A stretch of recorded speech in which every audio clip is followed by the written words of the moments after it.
Bien, muy buenas tardes amigos de USIL TV. Esta es una nueva propuesta que tenemos de contenido para todos ustedes, para nuestros alumnos y todos aquellos internautas que utilizan nuestro canal. En este caso estamos hablando de PubliUSIL.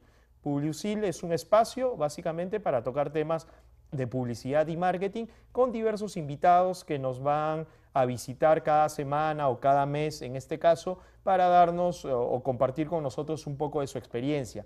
En esta ocasión hemos invitado a nuestro primer programa a Fiorella Lama Wolcott. Fiorella Lama Wolcott en este caso es gerente de Soma Publicidad y una experta en temas de BTL. Para quien habla es también un placer porque ha sido mi alumna y de alguna manera es un placer ver su desarrollo profesional y en esta tarde compartir con ella un poquito de lo que ella conoce con todos ustedes. Bueno, vamos a hacerle en este caso la primera pregunta. Fiorella, primero, gracias por venir a nuestro programa. Encantada de estar acá para responder las dos, preguntas.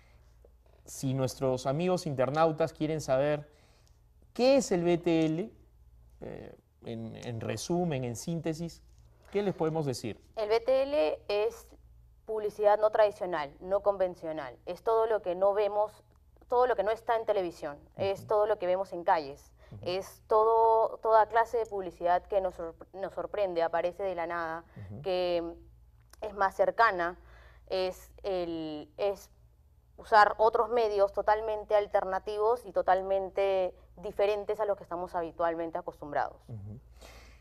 El BTL, si nosotros revisamos la historia del BTL, podemos decir que el BTL no tiene mucho tiempo en el mercado. Finales de los 90, Estados Unidos es el lugar donde aparece esta técnica publicitaria, esta herramienta publicitaria. Si yo comparo el BTL de los años 90, si yo comparo el BTL de repente de la época donde tú estudiabas con el BTL de hoy, con el BTL, ¿se ha desarrollado realmente el BTL? ¿Cuál es tu parecer al respecto de lo que tú viste de repente como estudiante y ahora como una profesional con una experiencia en el tema? ¿Hay un cambio radical? Sí, hay un cambio total. Y hay un cambio que se da exacto a partir del 2011. En el 2011, el INEI saca, bueno, las cifras que normalmente siempre suelen sacar anualmente, y hubo un cambio dramático en el tema de todo lo que es digital. Por ejemplo, en el 2011 salió que el 77% de la población usa para entrar a internet usa un smartphone, cosa que cambia mucho el mercado, porque sabemos que tenemos que usar un medio alternativo para llegar, que ahora, por ejemplo, antes, no hablo del 2011, incluso antes del 2000, de 2000 para atrás, era más común que el BTL tenga una alta frecuencia, es decir, que yo tenga que hacer activaciones durante 30 días o durante 3 meses para cubrir una campaña y tener ese impacto que tengo programado tener, ese efecto. Pero ahora no, ahora a partir del 2009 empieza todo este tema, ¿no? El tema digital más fuerte acá en el Perú, pero a partir del 2011 es donde hay un quiebre en realidad en todo el tema digital. Entonces, por ejemplo, eso se vio afectado totalmente en el mundo BTL, porque ahora ya no es necesario tener tanta frecuencia, basta con hacer de repente una activación o una acción BTL impactante una sola vez, que no necesariamente busque tener la cantidad de contactos directos en ese momento, y viralizarlo. Y entonces, en vez de tener el contacto directo que se tenía, que era que el BTL se caracterizaba por eso, que era que la publicidad y el mensaje que tú llevabas era totalmente cercano. Ahora no. Ahora es más impactante y es más fácil de llegar al consumidor a través de las redes sociales. Y supongo que eso también cambió los planes de medios que normalmente, tradicionalmente se trabajan. Exacto, porque hablamos que en el 2000 una campaña 360 no necesariamente incluía digital. Ahora sí, y digital no es necesariamente del ámbito publicitario. O sea, digital podemos hablar de, hacer temas de educación, temas de cualquier rubro. O sea, no es, a veces entendemos por el término online que es publicidad online. Y no, online es un tipo de comunicación digital.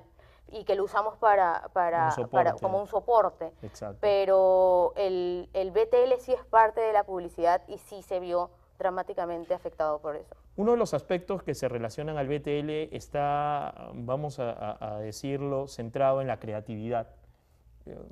Si yo quiero señalarles de manera sintética a nuestro público televidente cuáles son los pasos creativos o cómo es el trabajo diario en una agencia de BTL, cómo sale, cómo comienza, cómo se gesta la idea, es muy parecido al trabajo, vamos a decir, en una agencia tradicional de publicidad o en una agencia ATL, o de alguna manera el trabajo en BTL requiere otro tipo de creatividad. ¿Cómo lo consideras tú? La creatividad es distinta porque el tipo de comunicación también es totalmente distinta. Entonces, de hecho, la manera de abstraerse en un creativo de ATL y un creativo de BTL es totalmente distinta, porque el creativo en ATL piensa de repente más audiovisualmente y lo aterriza en un concepto y etcétera, mientras que el de BTL piensa en situaciones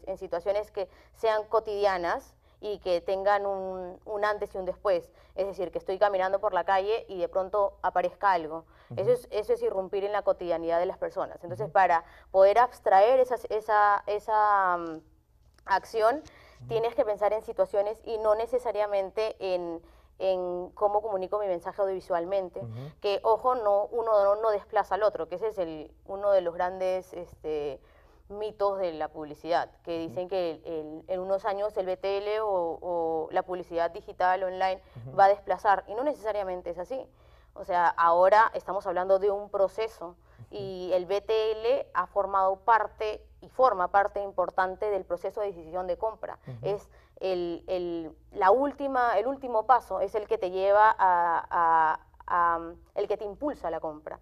Antes no existía, dentro del proceso de decisión de compra era como el consumidor era pasivo, entonces de pronto recibía el mensaje, por ejemplo, que es el ejemplo que siempre doy, que es de pronto publicitan un perfume y audiovisualmente puedo recibir que el perfume es natural, porque de pronto me presentan una escena totalmente natural, al aire libre, que de repente tiene una fragancia floral y audiovisualmente evoco muchas imágenes alrededor del perfume. Y es probable que con ese ATL ya me aprenda el mensaje, ya lo interiorice.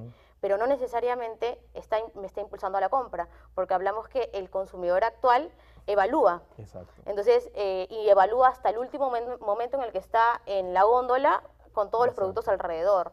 Entonces, y en muchos casos ni así lo compra. Ni así lo compra. Entonces, el BTL aparece justo en ese momento. Es muy probable que en la góndola hay una anfitriona que le ofrezca algo distinto y, por ejemplo, le haga probar el perfume que ya antes había interiorizado que era floral. Entonces, al momento que lo comprueba, es algo inconsciente, porque dices, verdaderamente es lo que estaban diciendo, era floral. Y en verdad, sí, cuando lo uso, me lleva a ese campo que me pusieron en el ATL. Entonces, estamos cerrando el círculo. Claro. O sea, no necesariamente... el BTL yo creo que sí necesita del ATL. O sea, de todas maneras. Es un buen complemento. Es un buen complemento. Uno de los puntos que seguramente se preguntará la persona que nos está viendo, y siendo esto un canal académico también, si un estudiante de la carrera de comunicaciones o un estudiante en general de cualquier carrera tiene deseos de estudiar o de especializarse en BTL, ¿cuál es tu perspectiva de lo que sucede en el Perú? ¿Cómo estamos en tu experiencia, en conocimiento de lugares donde se imparte? ¿Crees que se requieren, que hay una demanda del mercado por estudios de BTL?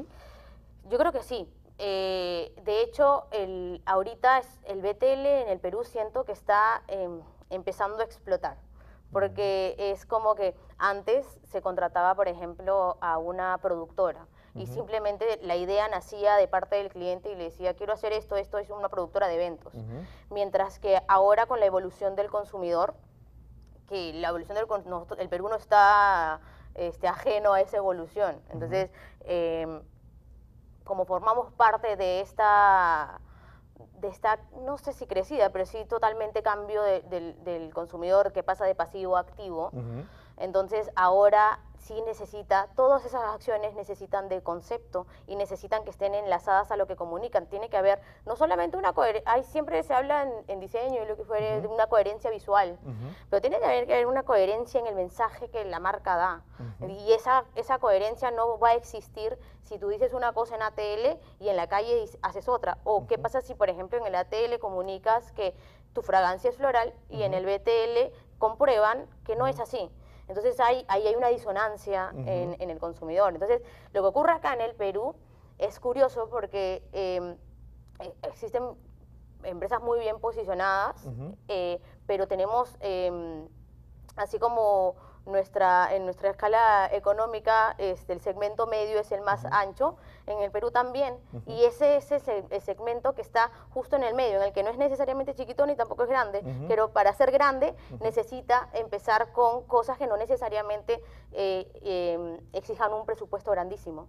Y ahí es donde arranca el BTL, porque no necesariamente para hacer BTL necesitas una ATL primero. O sea, puedes empezar con acciones BTL y cuando empieces a tener ese retorno en ventas, porque el BTL apunta a direccionarte hacia la compra, cuando ya haya ese boom y empieza el retorno, empieza el ATL y empieza a crecer. ¿Cómo puede ser al revés? Como puede ser con las empresas grandes, generalmente empiezan con el ATL, pero el proceso en realidad se acomoda según el crecimiento de la empresa, según en qué etapa está, en qué necesidad de comunicación está, porque estamos hablando de que la empresa necesita comunicar, todas las empresas necesitan comunicar algo, pero la necesidad está acorde al rubro, está acorde a quien te diriges, está acorde incluso al presupuesto que tienes. Eso me lleva a una de nuestras últimas preguntas. ¿En qué momento uno recomendaría utilizar BTL? Cualquier empresa, voy a poner el caso, nos están viendo empresarios de pequeñas, de medianas, de grandes empresas. ¿Hay una limitante, una barrera donde uno le dice no se sugiere utilizar el BTL? ¿El BTL lo puede utilizar cualquiera?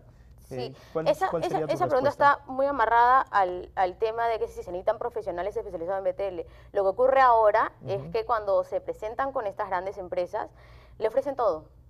Y no necesariamente todas las empresas necesitan todo, porque hay empresas que tienen una comunicación de empresa a empresa y no necesariamente una acción en la calle le va a servir, pero sí de repente le va a servir una acción de endomarketing o si es para el público interno. Entonces, en realidad todo está de acuerdo no solamente al tamaño de la empresa, sino a quienes se comunican, a los objetivos de comunicación, porque finalmente todo el BTL es parte de un plan, así como la publicidad es parte es parte de los 4 P del marketing, igualito, es parte de un plan general, y este plan general tiene, todas esas partes tienen que responder a un objetivo de comunicación que está acorde a donde quiere llegar la empresa. Si nuestros estudiantes preguntarían, ¿se puede vivir del BTL? Sí, es se puede una vivir. buena alternativa profesional. Es una buena alternativa porque está en crecimiento y porque de aquí a unos años el consumidor peruano está exigiendo muchísima más creatividad y exige, como evalúa mucho, exige muchísima más experiencia de marca. Por eso vemos, por ejemplo, todos los veranos, y ahora va creciendo más poblado Asia, de puras acciones BTL. Todo lo que se hace en Asia es BTL. Y así está poblándose el mercado, por así decirlo, de BTL, y se necesita de personas que sepan exactamente qué es lo que necesita la empresa. No solamente es un tema de análisis, perdón, de abstracción creativa y hacer algo súper llamativo, sino que hay que responder a la rentabilidad, porque el BTL, como te dije, responde mucho a si te impulsa la compra o no. ¿Se puede medir en términos de rentabilidad del retorno? Se puede medir porque lo mides tanto a quienes afectas en ese momento como quienes lo viralizan, por ejemplo.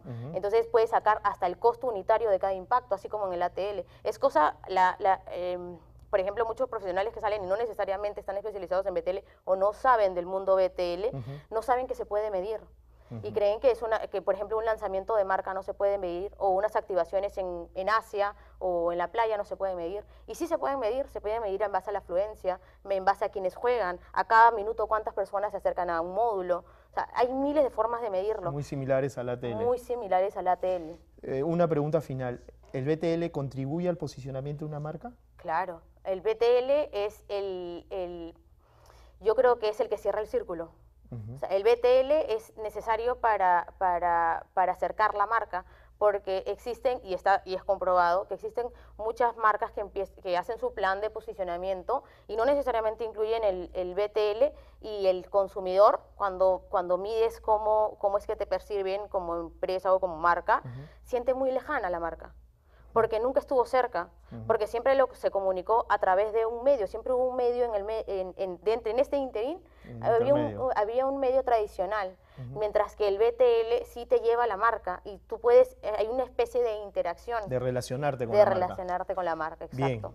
Bien, bueno, el tiempo es escaso, nos gustaría seguir hablando sobre el tema del BTL, pero sin duda yo creo que ha sido provechosa esta conversación y de alguna manera los va a ayudar a conocer más lo que es el BTL. Gracias, Fiorella, por tu participación esta tarde. Encantada. Gracias a ustedes por seguirnos en USIL TV. Y bueno, ya estaremos en otra ocasión con otros invitados tocando temas de publicidad y de marketing. Muy buenas tardes.